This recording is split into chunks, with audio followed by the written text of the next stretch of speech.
Let's talk about Zara. You know them, you've seen them everywhere. They are a global fashion powerhouse. But what if I told you they built this whole empire by basically ignoring the #1 rule of fashion? They spend next to nothing on advertising. Seriously, no big TV spots, no splashy celebrity deals, nothing. How on earth is that even possible? So how does a brand become a giant in one of the most cutthroat industries on the planet? By breaking its most basic rule.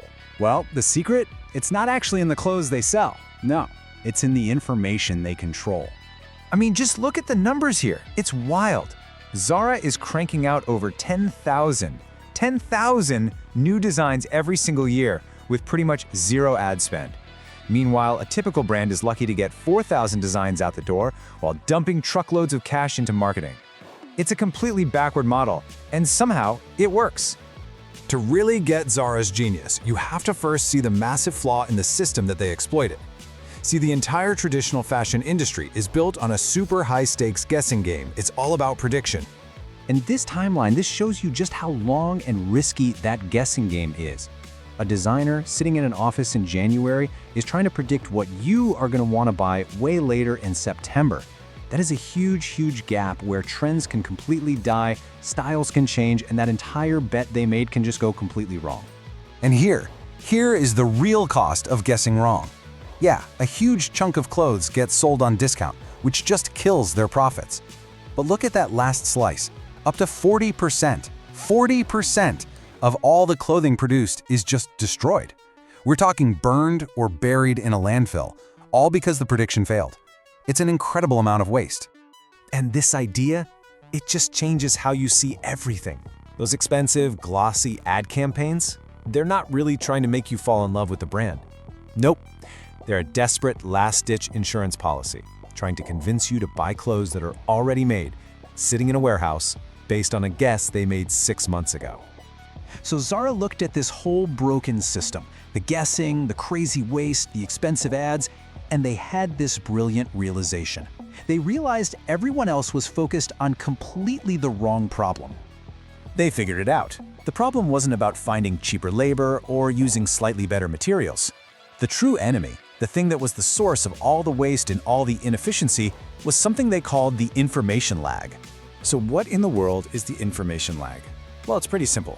It's that gap in time between you, the customer, showing what you like by buying something, and the company actually being able to act on that signal. Everyone else was just treating the symptoms, the waste, the discounts. Zara decided they were going to cure the disease itself by closing this gap for good. And their solution was nothing short of a revolution. A revolution in logistics and, more importantly, in information management. They didn't just speed things up a little bit, they completely rewired the entire system of how clothes are made and sold. This chart right here tells the whole story. Lead times, they plummet from months down to just a few weeks. Manufacturing, it moves from Asia back to Europe. They traded cheap labor for pure speed.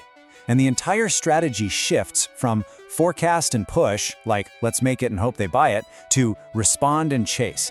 They stopped guessing and just started making what people were already buying. Seriously, just let that number sink in for a second. 3 weeks. A trend can pop up on TikTok or Instagram, and Zara can design, produce, and ship a version of it to a store in New York in less than a month. This isn't just fast fashion. It's a high-speed information network that just happens to sell clothes. And here's how that engine actually works. Every single item in the store has a little RFID chip. A jacket sells in Berlin within hours, not days or weeks, but hours. Headquarters in Spain knows about it. That data drives production decisions that are being made today. It creates this impossibly fast feedback loop from the store right back to the factory. So all of this incredible back-end technology and logistics has a direct impact on you, the shopper. It completely changes the psychology of the moment you walk into a Zara store. You ever had that experience? You see something you kind of like at Zara, you think, maybe I'll come back next week. And when you do, it's just gone. Forever. Well, that's not a mistake. That's not a bug in the system. That's the system working perfectly. The scarcity is the point. So what does that scarcity do to your brain? It creates urgency. It's that little voice in your head that whispers, if I don't buy this right now, I am never going to see it again. And that feeling, it generates the exact same pressure as a multi-million-dollar ad campaign. But for them, it costs absolutely nothing. And here's the result of all that. The constant flow of new stuff and that fear of missing out, it creates this insane level of loyalty. The average person visits a normal clothing store maybe 4 times a year. A loyal Zara customer, they go 17 times a year. The store itself becomes the destination, the marketing, the whole shebang. But here's the most important part of this whole story. This really isn't about clothes. It's about a universal business principle that you can apply to almost any industry out there. At the end of the day, Zara's true innovation wasn't some new style of jacket or a popular dress. It was seeing their supply chain not as a way to make things, but as a system to manage information. By closing that information lag, they didn't just solve the problems of waste in advertising, they made those problems totally irrelevant. So that leaves us with this one big question. This information lag, that expensive, wasteful gap between what a customer actually wants and when you can finally deliver it, it exists in every single industry. So the question is, where is it hiding in your world? And what could you build if you were the one to eliminate it?